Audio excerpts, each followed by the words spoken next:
Great. So then let's start with the usual lecture. And as promised, I wanted to recap on Git. So I'm going to take the presenter, There we go. Now I can click on those slides. So what we talked about, as you may remember, like a couple of weeks ago, was how the Git commit ID is being generated. Do you remember? Commit ID, that was it. So here are the two links which are shared, how you can check out how the commit ID is created. And we talked about that, for example, parent commit is part of the input for this hash function, and among other things. And that's, I would say, one out of 3 things you need to know in order to understand Git. Like, how is a commit ID generated? Then the difference between the terms are the words, the vocabulary, working tree, working directory, staging area, sometimes called index, and the Git directory or the repository. So just to get these things in your head, that's already the second thing you should understand. We're going to have a look into that later. And then the topology of a Git graph, and we're going to have a demo about that. So maybe first the terminology. Sometimes people confuse, or sometimes people just don't know what working tree is. Let's maybe do a quick live demo. So it's really simple. Working tree is just what you have on your disk compared to what's in a Git repository. So I'm in the homework repository, and you see this folder.git. This is basically the memory of Git. Everything is in there, your commits, your branches, your remotes, everything that Git needs to remember. And with working tree, we refer to everything which is in the same folder, in the folder of the repository. And Git just compares the memory with what's currently in the working tree. So it compares against the files. Every time you do a git status, for example, git status, then Git is comparing if you have new changes. And then you have the staging area. And what I like is that for my preparation for this lecture, I found out that my editor is, for example, capable of showing the staging area in my editor, which I find nice. So for example, when I say touch something, and then I have a new file, which is obviously not tracked, then it shows up here, right? So that's like a nice demonstration that Git actually keeps this information in a binary file. My editor apparently is able to display it. The file actually looks like that. So when I cannot see anything. When it show the index, my editor can show me the untracked changes as well here. And when I say git add, so that's when I move from my working tree, this file, into the staging area. This change is also reflected. There we go. And then it's staged, and then I commit it. Some commit.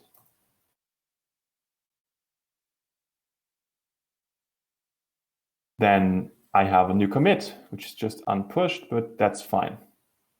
So the only reason why I'm showing you this is that you should get an idea how this works. And you should understand the difference between the staging area, the repository, and your working tree, just to understand what people are referring to when they say working tree. So the working tree is your entire tree of files. And you should know, or should understand, that every time you say git status, that then Git is comparing what's in its memory with what's currently in the working tree.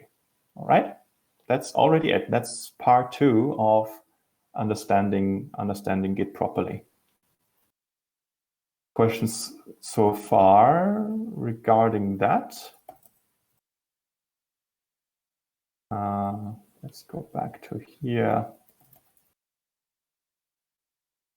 I have a look into the public chat. Questions so far? All good? Are you following along?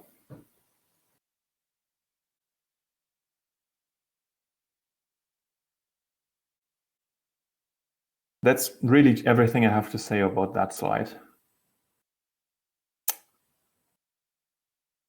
All right. So next slide is this. This is a screenshot from the Stack Overflow link from this one. And it's a way of visualizing the Git graph. So the next slides are easier to understand if you have the Git graph in your mind, if you can imagine how the Git graph looks.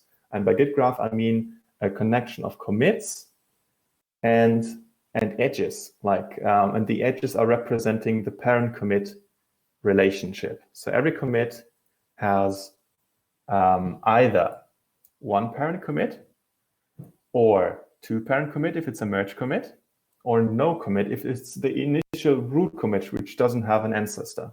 So that's the 3 options. And if you paint it or sketch it on a piece of paper, then you get this Git graph of, I have those, let's show it to you.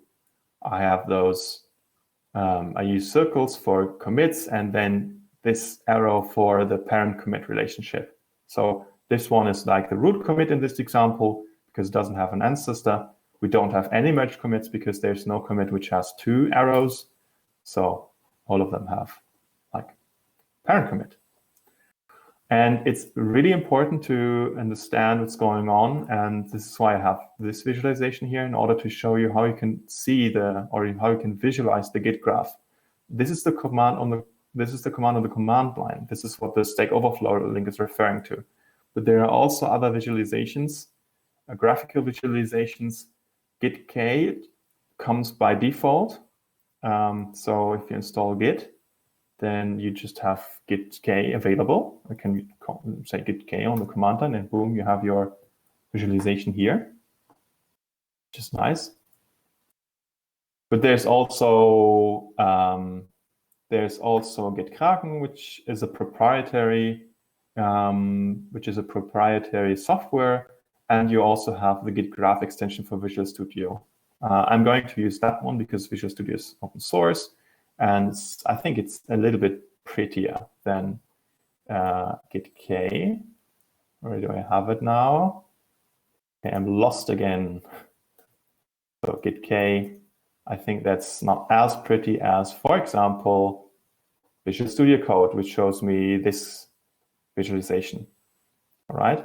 I think it's an extension. I don't know how I installed it, but you can just open your repository. This is my repository now. And then you have this tab here. And then you can click on that button and it shows up. So just close that and then your Git graph is loading. All right. And I think it's quite beautiful here, this colorful commits, and you can follow along. So that's nice. Another thing to understand is that a branch that's a common misconception for most people. A branch is a series of commits. That's not true. A branch is really just another name or a pointer to a single commit. That's also important to understand for the upcoming slides. So I'm painting a branch in a rounded rectangle shape. This is a branch here. It's called main, and it's pointing on a commit, right? It's not the list of commits. It's really just one commit. The fact that most people refer to a branch as a series commit is that from this commit, a number of other commits is referenceable. You can reach other commits by just following the parent commit chain, right? So that's how it is possible to compare two branches and see whether or not one branch has more commits or has seen other commits than the other one. It's by comparing the set of commits that is reachable by the commit that the branch is referring. All right, the commit the branch is pointing to. So that's also really important, that it's not a series of commits, just a single pointer. Having said that, I would say let's do a live demo of what actually happens when you do git commit amend, cherrypick, and later on rebase. And that's what is important for your homework. So a number of people never did rebase. I'm doing this live demo for you to really understand the implications of rebase. We're doing rebase not because I'm a big fan of it, but once you understood rebase, you understand everything you need to know about Git. You really just need to know how is a commit ID is formed, what's the difference between these three things, and then the topology. If you understand this, and the best exercise to understand it is to do a rebase, you're fine. That's really it. Okay, let's go. So git command amend first. You maybe know that amend translates to verbessern in German. So that means just take the last commit and change things and commit that again. That's what commit amend does. And what you can see here is that, in fact, not the same commit is being mutated or something, but instead a new commit is formed based on this commit. So E is different from D. Oh, by the way, then the characters here is a variable for the commit ID. And commit ID is how Git compares commits. So for Git, those two commits are different, even though they look similar from the content. Okay, let's do the live demo. I have Visual Studio Code here. So I'm navigating to my repository. Maybe make this a little bit larger so you can see enough. Git status. I'm currently on the demo branch. I want to check out Git demo branch and maybe just show the Git demo branch. All right. Don't show remote branches for now. So what you can see here is I just created a couple of commits in order to mimic the same structure as on the slide. So we have commit A, it has a different commit ID. So I just used the message for the commit message A, B, C, and D. Can you see everything? Is everything good? Any questions so far? There is one question. What's the difference between git stage and git add? There's none. It's a synonym. So stage is just a better word because it's moving a file to the staging area. And git add does the same thing, but I don't know why the people use the term add for it when they wanted to say I'm staging a file. It's really the same thing. Over time, people also try to, like the API of Git is sometimes confusing or misleading. Checkout, for example, is used for various things. A recent feature of Git is that it has Git switch, which just switches between branches, what was possible before with checkout as well. But checkout's like overloaded, it's doing a lot of things, and switch is really just switching between branches. That's a new, let's say, feature. It's just another name for the same thing. Does that make sense? The follow-up question was, he already said thanks, but the follow-up question was what the difference between git stage and git commit is. Yeah, well, git commit is totally something different. Git commit creates a commit from the files that have been in the staging area. So you have your working tree, then you have your untracked changes, then you stage a file or a change. And when you create a commit, that's what you do when you say git commit, then everything in the staging area is taken and a new commit is formed on that. Does that make sense? Yep. All right. Yeah. When I'm looking at the slides, I can see the public chat. So great. That was a great question. Someone else is writing a question, I believe. No? Apparently not. Okay. I'm doing the screen share again. So A, B, C, D, and now it's gone. But we had A, B, C, D. And if I do commit amend, because I don't know what I changed. Let's say, what do I have here? I'm changing the file, D file. Here's the content to there.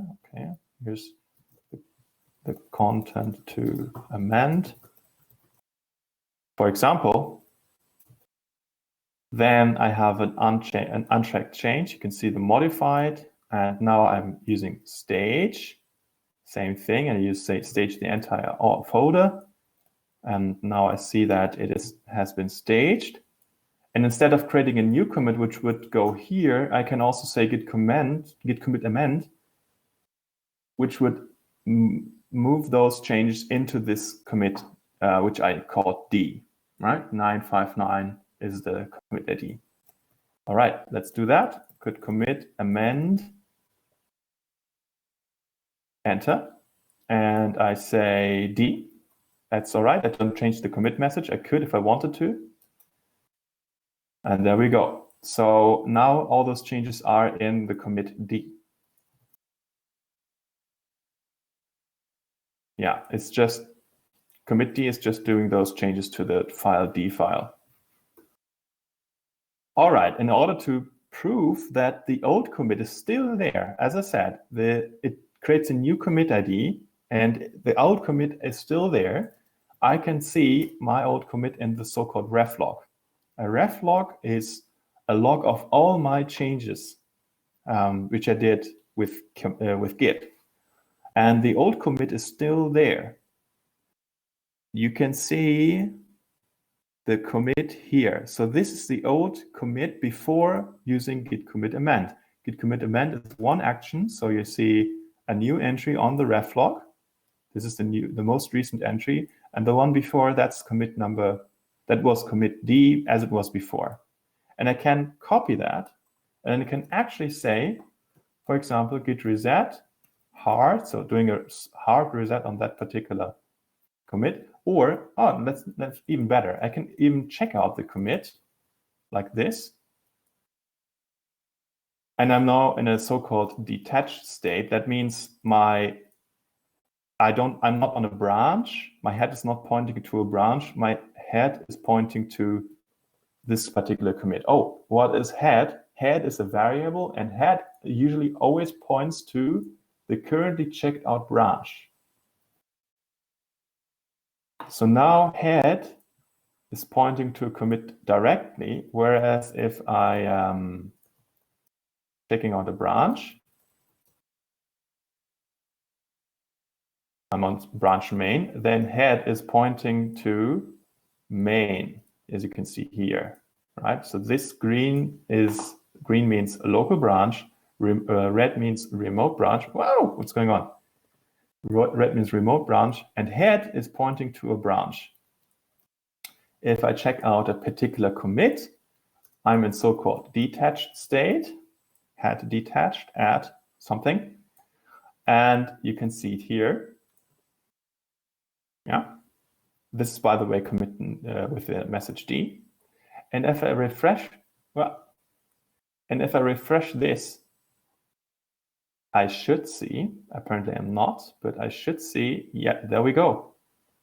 I should see that I am on a detached state here.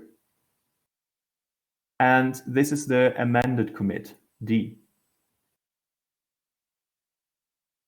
Now it's the other thing is also gone. Okay, I have to use show all branches. It's a little bit confusing because this pink thing here gets in the way. Demo. All right.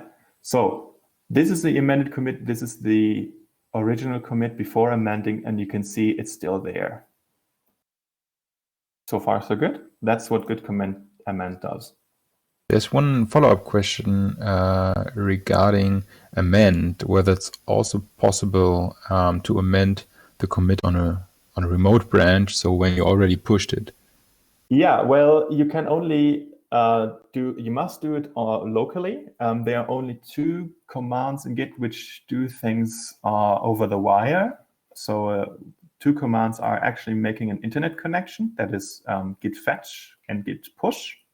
Git pull is a combination of git fetch and git merge. So git pull, git fetch, and git push is making an internet connection. So everything you have to do locally first, and then you push your changes up to the remote repository. Hopefully that answers the question. But does it create problems? So, I mean, I could imagine that if I commit something and then I push this commit, then somebody else checks this out or pulls this from the remote, and then I amend my local commit and push that. Maybe then I have to do a force push, I'm not sure. And then the other one might have problems. Yeah, that's the situation where people are afraid of. So on your machine, everything is right because you just pushed the amended change to the remote. But let's say yesterday your coworker was checking out this branch, and then you override the remote branch, and the old branch is still on the machine of your coworker. Then your coworker might get confused. But we get to that later when we do the rebase. That's usually the normal or the common example for that problem. There's one other question regarding main and head. So it says, so main point to the latest main points to the latest commit, and head is like a second pointer? Head is like a second pointer, yeah. Head is main is currently here, and head is now pointing to git demo. So probably you want to check out or you want to see git demo. And that's where my head is pointing to. You can see this nice arrow, which has this meaning. Head is pointing to git demo.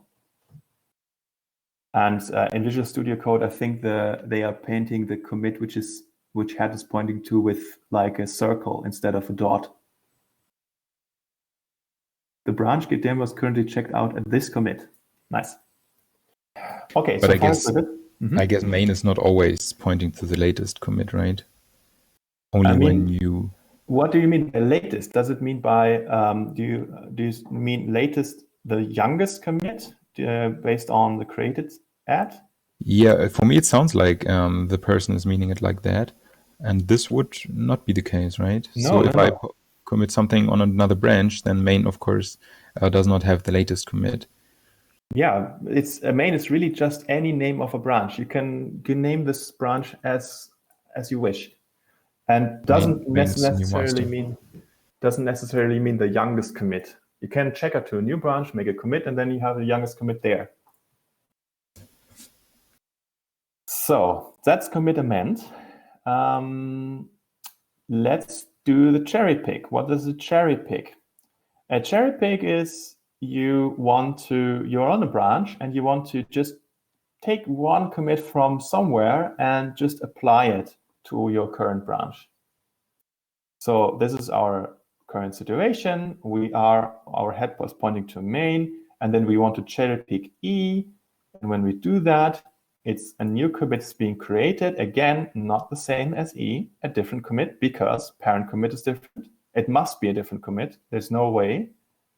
Parent commit is different. Hash function is outputting a different commit ID, so F is different than E. And then our branch is pointing to the new commit. That's what cherry pick is doing. So let's do that on Visual Studio visualization. We are at Git demo. How does it look?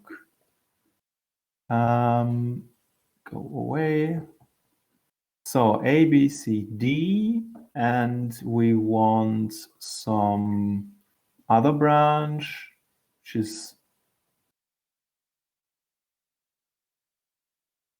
somewhere. I think I had also a remote branch called homework draft. Git log homework draft.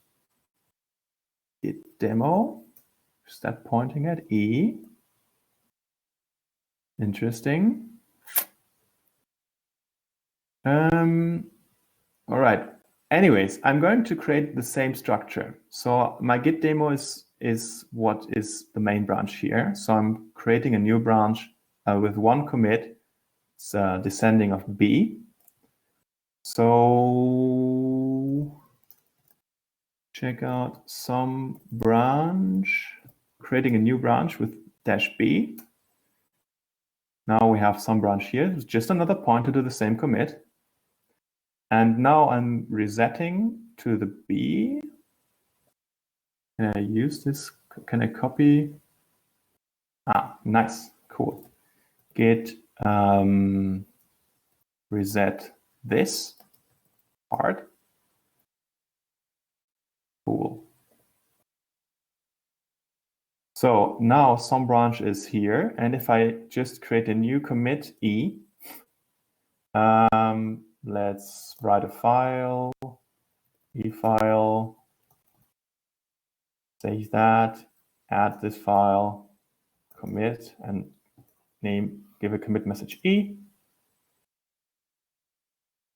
Then I'm on some branch. Why is it, this Visual Studio is always a little bit buggy. On the upper right, you can also refresh, right? Upper right? I think so. There. Ah, nice. Okay, cool. So we have some branch. We have our Git demo. And yes, so this is E, and Git demo has C and D. Demo. Some branch. Now you can see it. And I'm going to check out Git demo again, or I'm using switch now, which is just switching branches, because it's, let's use it if they are already adding new commands to Git. And I'm saying Git cherrypick. I can now either use some branch, which is just a pointer to the commit, or I can also use the commit ID here. Doesn't matter. Both is possible. All right? So this is A to 8 something. I hit enter.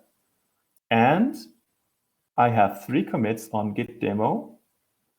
And the new commit is different from the one which is living on some branch. As you can see here, it also has a new commit ID, D7F something. Right? So also cherrypick is creating a new commit. It just has the same content as this commit here. Yeah, so when I say git show, it's showing me the changes of my file. Then I can see this change here, which I added on some branch. And if I have some branch, the commit has the same commit message. I can also inspect what's going on there, and it has the same changes. So even though the message is the same, the changes are the same, yet it has different commit ID, right? New commit. All right, that was cherrypick. And now we come to the rebase. There is a question regarding that. So, I mean, maybe it already explained itself now, but so when you cherry pick, does the commit which you pick disappear, like removing it? No. It's still there. I mean, it's still on some branch. This is the commit I cherry picked. I cherry picked A2, 8, A, and something. It's still there. And it's only, yeah. and this is a new commit, which was created based on the changes in this commit. So Git just applies the changes. I'm on this branch, like on this commit. Git applies the changes in this commit on top of that branch, and it's creating a new commit. And it's only just creating one commit for another one commit, and it's not taking like the whole sum branch or a certain range of commits. Yeah. It's only taking one. Yes, Git cherrypick only takes one, but it's also possible to commit or to cherrypick a range. So cherrypick,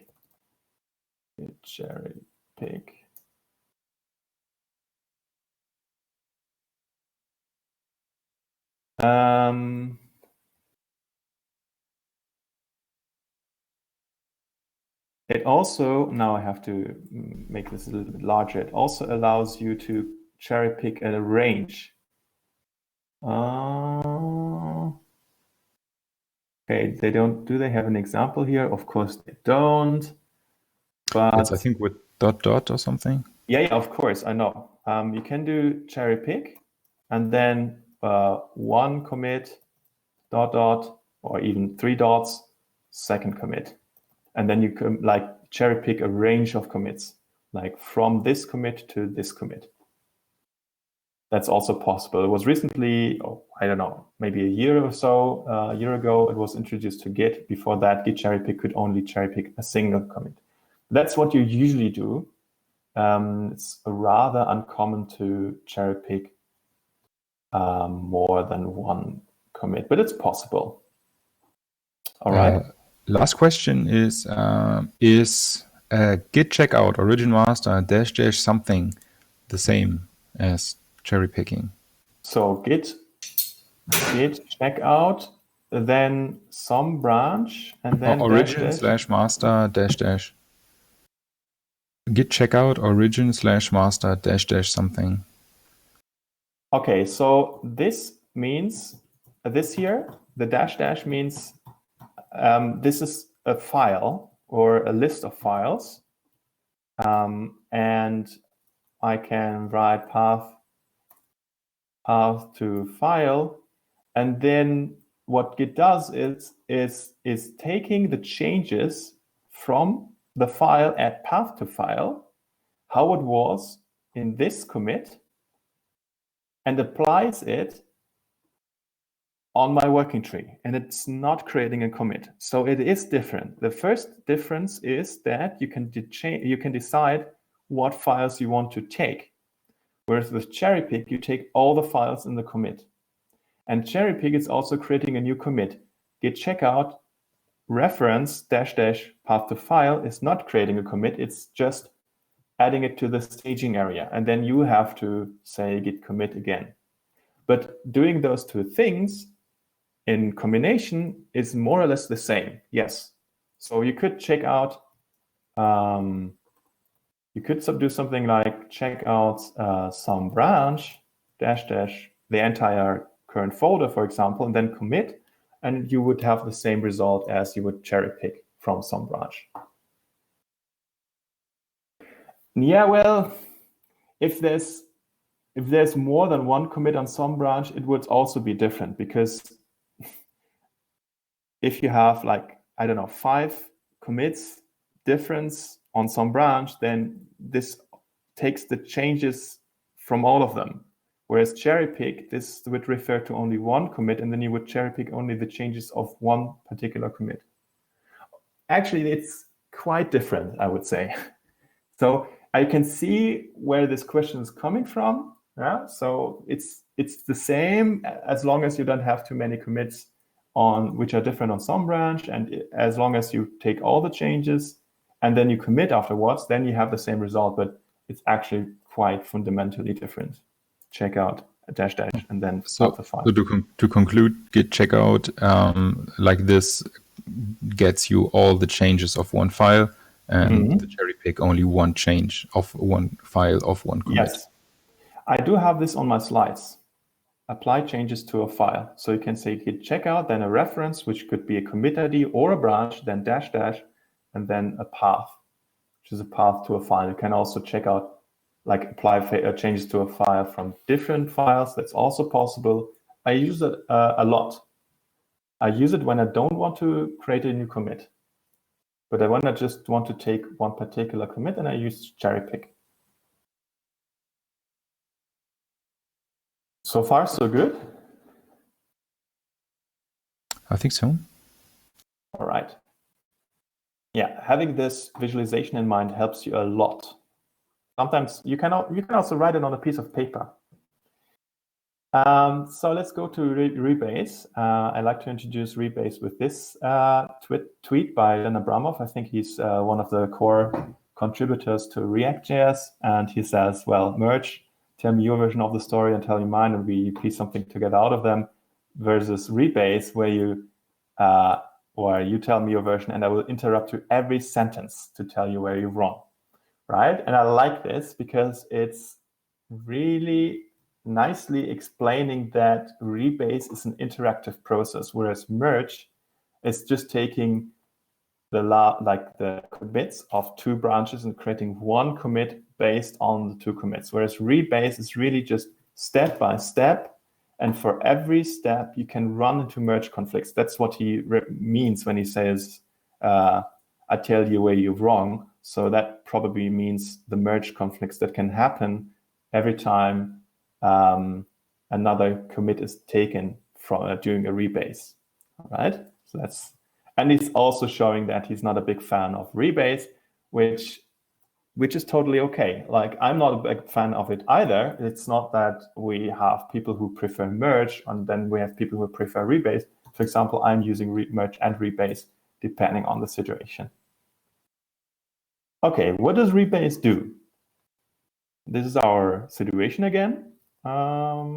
Let's create that in here.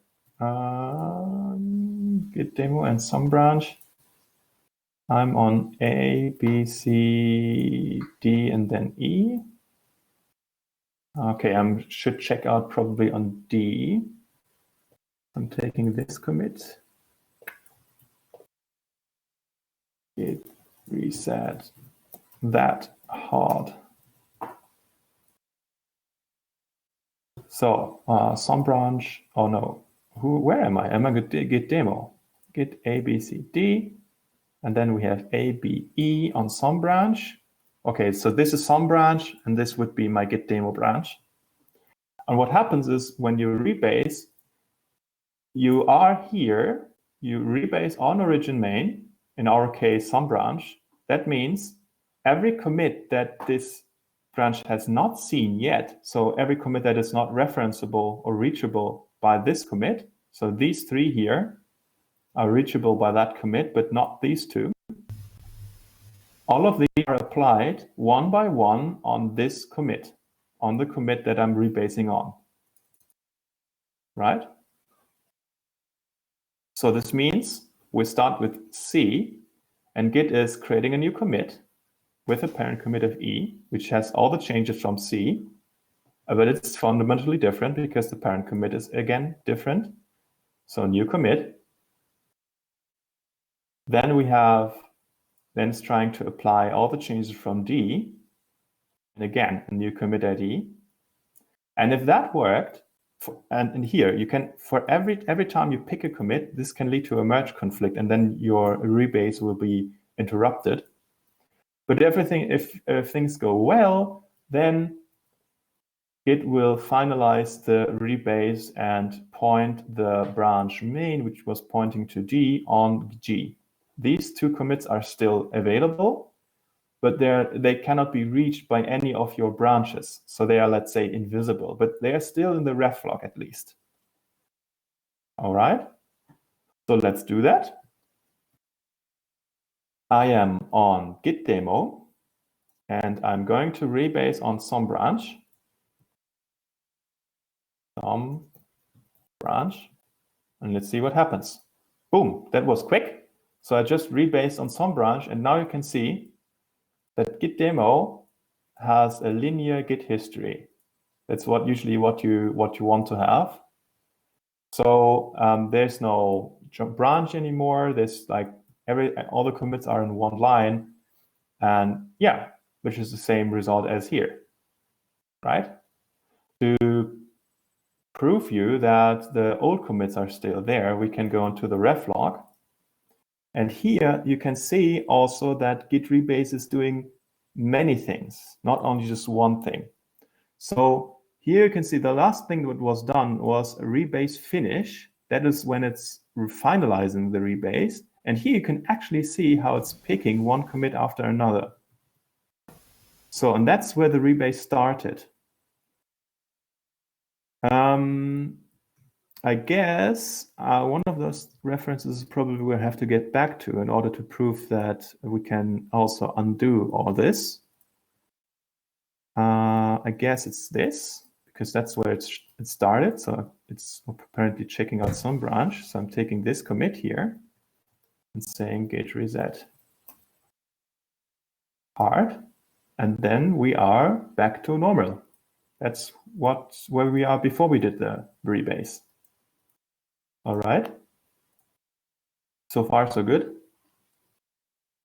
Yeah, I think so. One question emerged regarding the syntax of the rebase. Maybe you can clarify that once more. So yeah, his question was basically commit C is rebase to the commit E of the other branch? Question mark. Well, if you do the rebase, you have a source branch, the current branch, and then you rebase on another commit. So you're actually on D first. And the second is what you put as parameter to rebase. So rebase is expecting one parameter. That's the commit that you're rebasing on. And that would be E, or origin main, which is just another name for E. And then Git takes care of the rest, because Git knows which commits must be rebased in order to carry out the rebase, right? Because it's comparing how many commits are common between origin main and main, and how many are not, how many are, let's say, missing, or how many remain, and these are C and D. And then it's like committing those commits in order. First this one, and then this one, and if that works well, then this one. All right? Does it help? I think I'm misunderstanding the question. He said syntax in sense of correct formulation / meaning. Okay. Can you explain this question maybe a little bit more? Afterwards, he's also writing, could the commit to which we want to rebase also be the source branch, on the source branch? Yes, of course. This can very well be. And we can actually do this right now, because I want to introduce you to a rebase interactive, which is your tool of choice if you want to change anything in the history. So it is very, very common to rebase on the same branch that you are on. For example, just git demo. Okay, let's remove that here. So just as a heads up, somebody already asked whether you can also demonstrate the conflict handling. So this would be also nice to see at one point. Okay, let's rewrite history first. So I can also rebase on any commit in my history. If I just do that without the interactive, nothing will happen, because Git will know that, for example, D092, this is this one here, is already the current commit is already an ancestor of this commit I'm rebasing on. So this doesn't do anything. Okay, I have to specify the entire commit hash. Git rebase.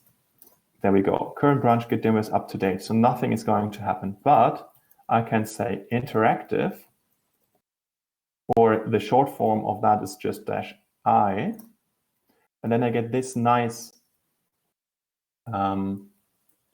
interactive editor, and here you can do anything I want. So you see here what I can do. I can pick this command, that's like the default. I can reword, edit. This will make both of these will do an interruption of my rebase. What I'm using a lot is up, which is like merging this commit into this one. The same is squash, but it gives me I can combine the two commit messages. So squash will also interrupt me and ask me how should your new commit message look like. If I don't care, then I say fix up, and then it would just take the commit message from C. I can change the order. That's also possible. So I can move C on top and squash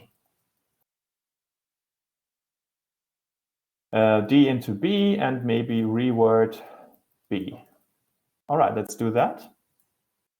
So the first thing is Git is asking me, how do you want B to be reworded? I say Git be reworded. Next thing is it's asking me, how do you want the squash?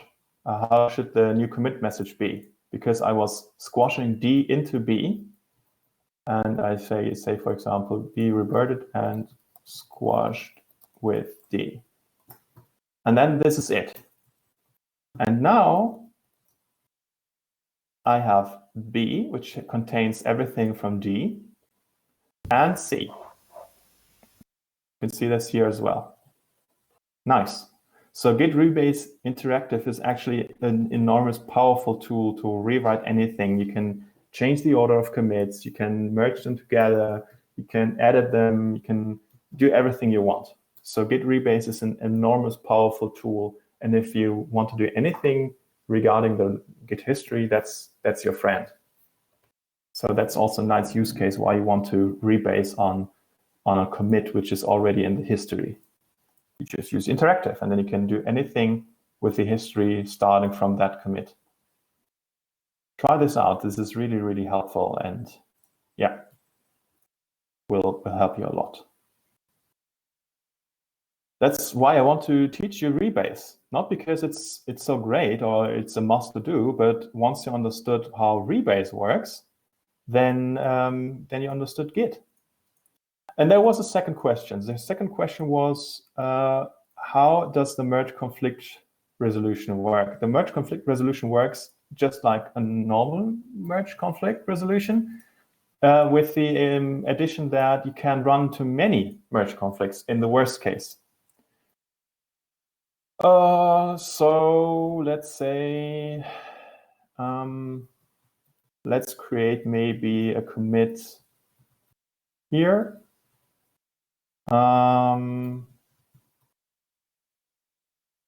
Yeah, okay, I'm checking out some branch, resetting to that commit. And I want to see which files have been changed by this commit here. This is still on Git demo, but I can also do show that. And it's changing C file. So now I'm creating also another change in C file, which doesn't exist at the moment. This line surely will conflict with commit C. Add this or stage commit X. And now I'm going to demo branch. So to get everyone on board, refresh this, and I want some branch to be visible. So we have this X commit, which I just created. X will change the same file as in this commit. So if I rebase on top of this branch from Git demo, or vice versa, doesn't matter, I will run into a merge conflict 100%. So let's do that. I am currently on Git demo, so I can say git rebase some branch, and boom. Could not apply this commit because both added this file. So I go into the C file, and there I see my merge conflicts. And I can, for example, resolve those merge conflicts now, like this. I just add both. And I write this file. It is now resolved, and I can add this or stage the change. then it's modified. And then you can say, since here you can see the rebase hasn't been finished, I can say rebase continue. And that means just create the commit as usual, but now since I resolved the merge conflicts, it's now the commit will take this change. It will incorporate this change into the commit with the message C. I say yes. And there we have it, right? So I have this X commit, which added this line, and I have this C commit, which added this line. Nice, right? So this was from git demo. I can still have a look. I rebase git demo. So I would have to reset that, but you get the point, all right? So merge conflict resolution just works as with a normal git merge, but has the disadvantage that in the worst case, you have number of commits to pick times a merge conflict.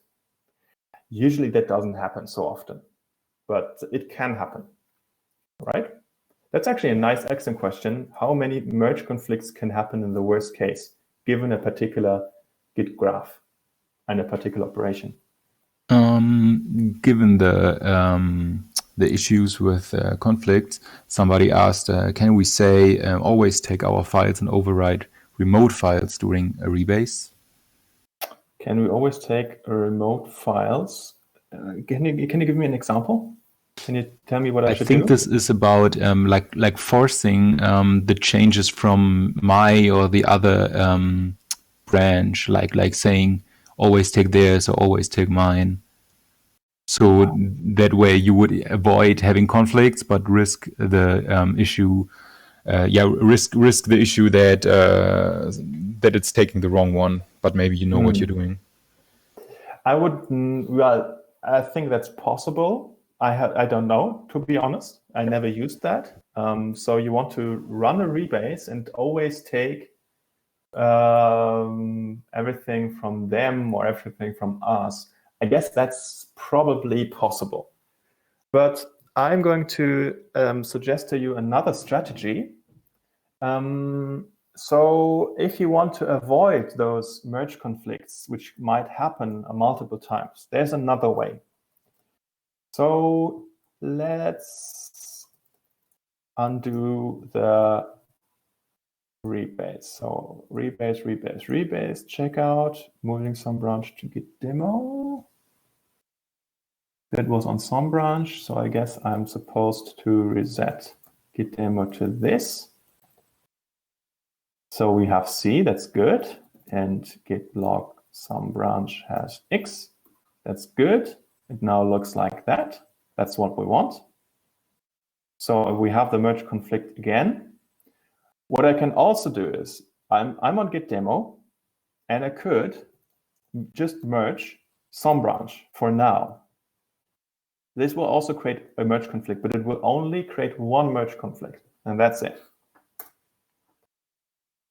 So again, we are resolving the merge conflict. Well, that was too much. Now it's vice versa. Interesting. I can, let's do it like this. And just commit as usual. Git stage current folder and commit. Now this is creating a merge conflict with resolved conflicts, which is fine. And now I have this topology here. This is probably not what I want if I'm doing the rebase. I want the rebase to have a linear git history, but I can actually achieve the same thing if I don't care about keeping the git history of git demo. What I can do is I just make a soft reset on some branch. A soft reset or a reset means forget all the commits, but keep the changes in the working tree. So keep all the changes on the files, but just pretend as if I was on some branch, and also move git demo on some branch. It's probably easier to understand what's going on if I just demonstrate it. So a reset on some branch. note that we just had the merge commit, so all the conflicts are resolved in the working tree. But when I say git reset some branch, I'm losing this commit and this commit, right? So the merge commit has two parent commits. You can see them here. This parent commit is this one. So this commit will also be lost.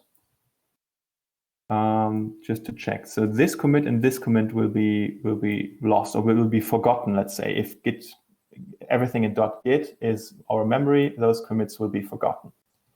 Okay, so I'm going to say git reset some branch. Boom. Now git demo and some branch are pointing to the same commit, and I have uncommitted changes. But those uncommitted changes are my already resolved changes. So this is like everything I have left on my working tree are the changes when I did the merge commit. So I can just add them or stage them just like that and make a new commit. And then the commit is, I have this linear history, all my changes are resolved, and I've just lost basically the history of this feature branch git demo. Right, so this is that's what I do when I don't care about the history and I don't want to run into, I don't know, 10 merge conflicts and resolve all of them. I just reset on origin master. That's what I usually do. I say git reset origin main or master, depending what's the current remote branch, and then commit, and that's it. After I did the merge, of course. So I am on my feature branch, and I first say git merge origin master, then I do the conflict resolution, and then I say reset origin master or main and commit, and then I have my linear history. That's it. So I just commit. That's all the changes at once. And I'm happy. So now git demo has all the changes of some branch. I will not run into any merge conflicts on GitHub, and it has all the changes. Does that make sense? And this is sometimes really confusing. So I don't know if you can follow me along. I will also have a look into the chat. So the basic answer is if you want to do that with rebase, you don't. You do it with merge and reset, and then commit your changes one by one. Yeah, well, why not? You can, first of all, you can try a normal rebase, right? You just fetch origin master, then you get rebase on origin master. And if you're lucky, no merge conflicts, right? But if you see I'm currently in a merge conflict, you can say git rebase -- abort, which brings you back before you started the rebase, and then you say git merge origin master, resolve the conflicts there, and then say git reset origin master and commit again, and you lose your git history, but that's probably fine. There's one more question, but we only have 12 minutes left, so I'm not sure what you also want to show. I'm almost done. I just want to show one more thing, but then we're done. Okay, then the last question is regarding the exercise a little bit, and I think this came up last week anyway. So what happens if a group already merged something from homework/main, and you still have to do the rebase for the homework? Yeah, well, if you have a couple of merge commits from homework-main into your own main, and you are on your head is pointing to main, and then you rebase on homework main, then Git usually is able to remove those merge commits automatically. So when you do a rebase, unnecessary merge commits will disappear, and it's usually fine to do that. So you can perfectly do a rebase on homework main. That shouldn't be a problem. Okay. So the last thing that I want to do for this lecture is, okay, now we did everything locally, but what happens if I'm dealing with remote branches? And why not? We can let it be cherrypick or rebase. If you have different commit IDs, your remote branches will be different. And then they can run into some confusion. And I want to avoid that. I want to help you not to run into this confusion. I'm going to share my screen again. And so I'm on Git demo, and did I connect this? Nice. All right. So apparently I have Git demo already connected to an upstream branch with the same name on homework-draft Git demo. And since I did a lot of things, Git is now telling me that I have 3 and 2 different commits each respectively, which means one branch has 3 commits the other branch doesn't have, and the other branch respectively has 2 commits that the other branch doesn't have. And by that, I mean, of course, commits that couldn't be reached from the commit they are pointing to. How does it actually look? Well, remove some branch and show remote branches. And there's main from remote, and there's homework-main. I can't see the remote Git demo branch. So I have ABE. Okay, I'm going to reset my Git demo here. And now it's telling me your branch is behind homework draft Git demo, which makes perfect sense. Refresh. Show remote branches. Why do I don't see the remote branches? Show all. Go away. This is some branch. Sometimes this is really confusing, even for me. Okay, whatever.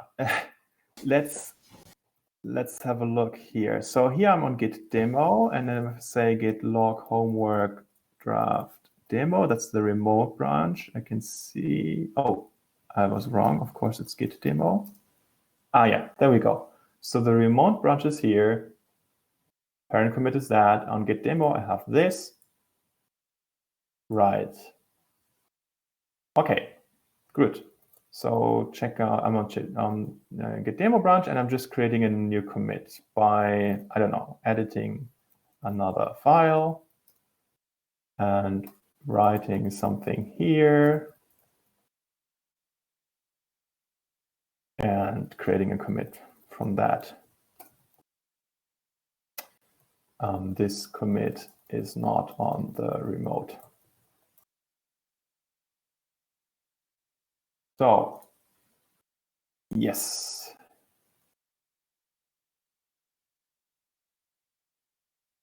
Can I see it now? Git demo.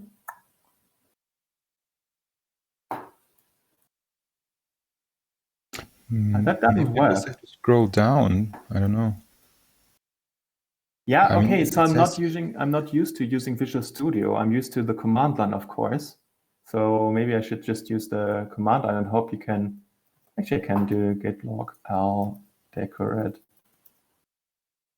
one line graph. Can I see it here? Maybe. There's homework graph git demo. Okay, you can hardly see it. So you see this junction here,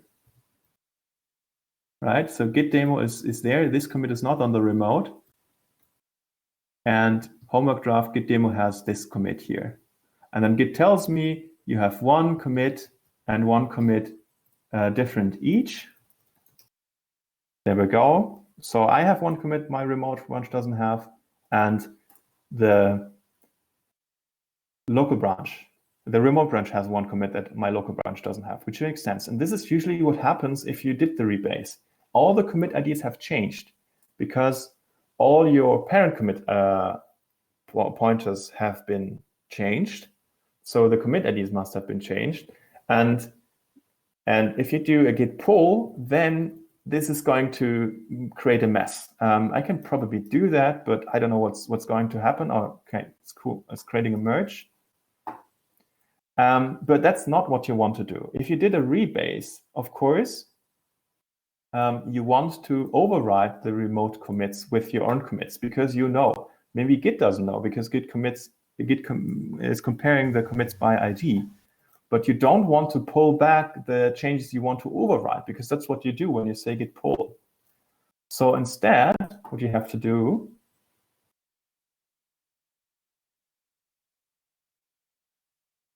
is that you say git push, then specify the remote, git homework draft in this case, then the target branch, which can also be your head. Right? You can also use head as a variable here, because it's just the name of the branch you currently checked out. And then when you say that, it's refusing, because there are some commits on the remote which Git wants you to pull down. But that's not what you want. So in this case, if you change, that's the point here, if you rewrite history and you rewrite those commit IDs, then you must use force in order to override the remote changes. And that finally works. And that's what people are sometimes telling you, don't use push -- force, never do that. But then those people never used rebase or try to rewrite the history, because if you do that, there's no other way instead of using force. You just have to do that. And there are situations where you want to rewrite history. An example could, for example, be you have accidentally committed secrets into your code, like a password or an API key, and you want to get rid of that in your history.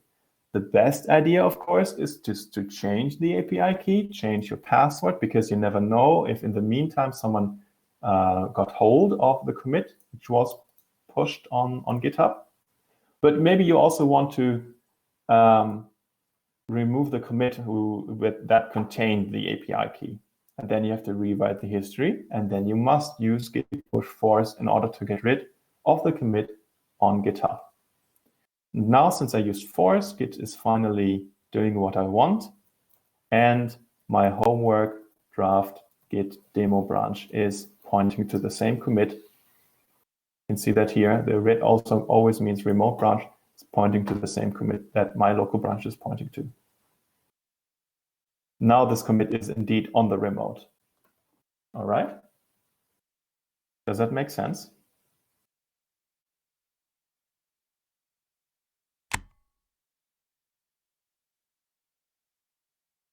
Well,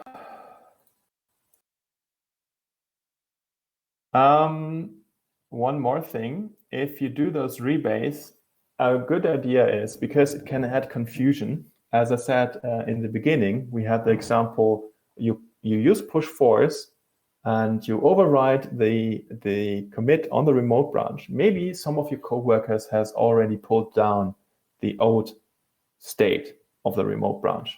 Then it's the best idea is to tell your coworkers via chat or whatever, I force pushed my local branch on the remote branch just now. Can you please use git fetch just to download the commits and reset on the remote branch in order to get rid of your local changes?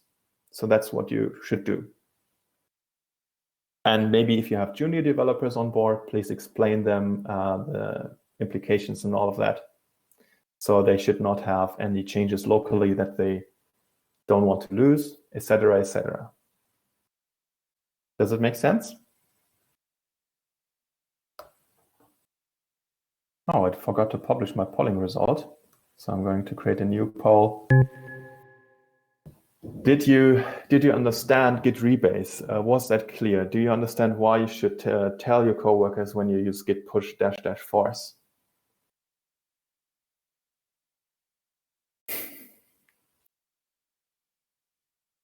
All right. People apparently can still follow, which is good. Makes me happy, because it's kind of confusing. It's also like a mind, how do you say in English? It's mind puzzling. Git. But it really helps if you always have in your mind the diagram of the Git graph. Really, everything you do, you can train or practice this by doing something in the command line and observing the changes in Visual Studio or whatever your favorite visualization tool. And at some point, you totally know how the Git graph will look like if you do this or that command. And if you mess things up, there's always the git ref log. So that's maybe we talked about that. What is reset doing? So git reset is basically forgetting those commits and pointing a branch on another commit. Yeah? So if I'm on main and I'm saying git reset origin main, then this main is pointing to the same commit suddenly. And those commits are, let's say, gone. And depending if you do a soft or a hard reset, the changes to the working directory are still there. I talked about rebase interactive. That's your favorite tool for anything regarding revising the Git commit history. Git reflog is your friend if you made a mistake and you want to undo those changes, because Git reflog is taking a list or taking a record of everything you do. As long as you committed your changes at some point, everything is still recoverable with Git reflog. And you just pick a random ID from there, and then they say git reset, as I did it in the live demonstration. Yes, and I think that's already it, exactly. Yeah, maybe you can also, if you don't want to mess around with your commits, you can also apply and discard changes based on a particular reference, that is a git commit ID or not. If you omit that, then the ref is always pointing to the currently checked out commit, right? So you can either define, I want to check out changes from that particular commit and these files, or you can also discard your changes. You say, I have local changes and I want to get rid of them. Then I can say git checkout and then a particular path, and they are gone. Because it's like overriding the changes based on the last commit in the history, which is the current commit. That is it. And we are on time. It's 3:30. I will have a final look into the public chat. And it's time for questions.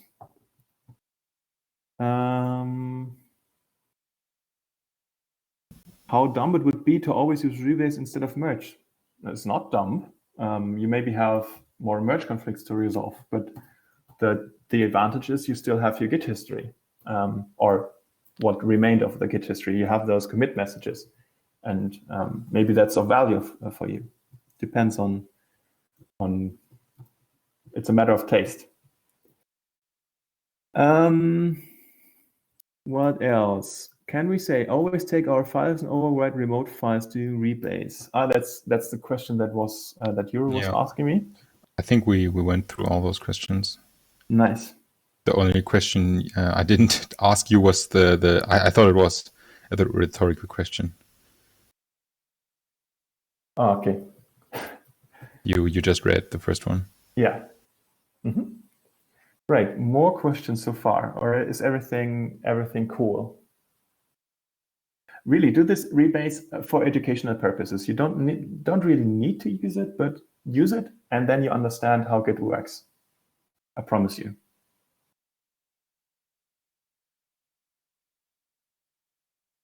It's also a really nice, I can show you that. It's a nice question in the exam. So let's have a look into the exam from last year. If you haven't seen it yet, here you go. Homework, archive, exam PDF. And there you can see that your job sometimes is to paint or sketch the Git graph, right? So we have a certain scenario, a situation, and then your job is, okay, I do this. how does the Git graph change? Same thing here. Or you do a rebase, and then the editor is opening with a list of commits. And what are these commits? So you should check out rebase interactive once in a while. And then what happens if I do these things, and so on and so on. And the final Git graph, the resulting Git graph. That's a nice XM exercise. Yeah, I can't hear anyone. No one is unmuting him or herself. I don't see any more messages in the chat. Someone is writing. You also wanted to say something? No. No. Was a cool demo. Thank you very much.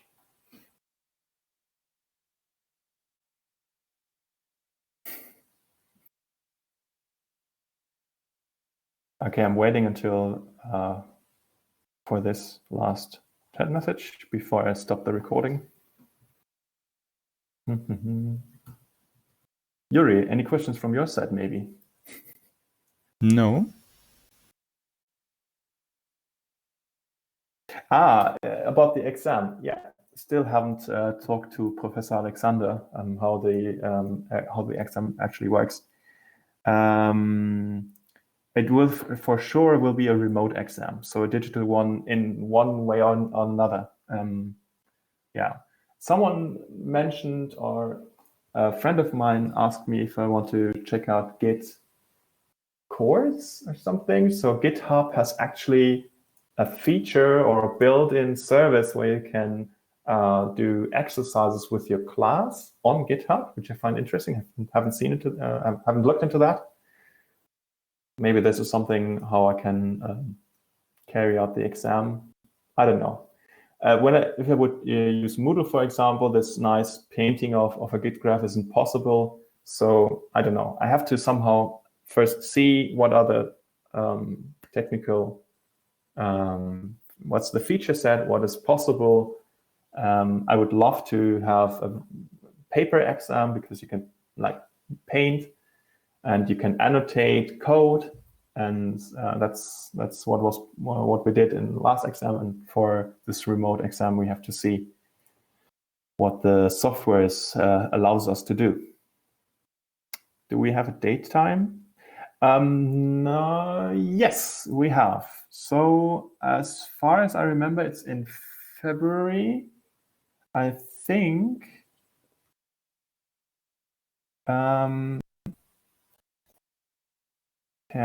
Year 2021. So as far as I know, it's 10th of February for the first exam.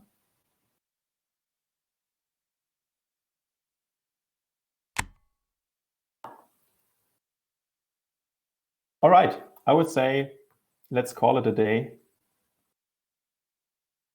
Is it allowed to use the materials from the course? Well, if it's a remote lecture, if it's a remote exam, you probably can use in the internet, and I cannot stop you from that. And I will take that into account. What's the theory? I mean, is it technically allowed from your standpoint? From my standpoint, the exam serves only one purpose, or maybe two. The first purpose is it should motivate you to learn. So when you write the exam, it has already served its purpose. So I'm trying to write the exam in such a way that you feel motivated to learn. If I would say it is not allowed to use the course material, then I'm doing it because I want you to remember it and learn it and keep it in your mind, right? Since you all know that you can just check out the internet, maybe I'm making the exercises a bit more difficult, right? So the only purpose is a motivation for you to learn, and maybe the second purpose of the exam is to calculate, or to have one more item how I can calculate this stupid grade that I have to give you at the end. I hope that answers somehow the question. Yes, you need the webcam because I'm asked to identify you. So somehow I still don't know how this is going to work, but you have to turn on your webcam in the exam and you have to show your ID.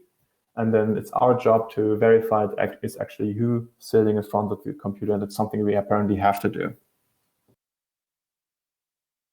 Well, according to Professor Alexander.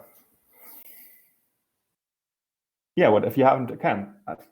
I don't know. Apparently, it's you're supposed to have one. So, not possible otherwise.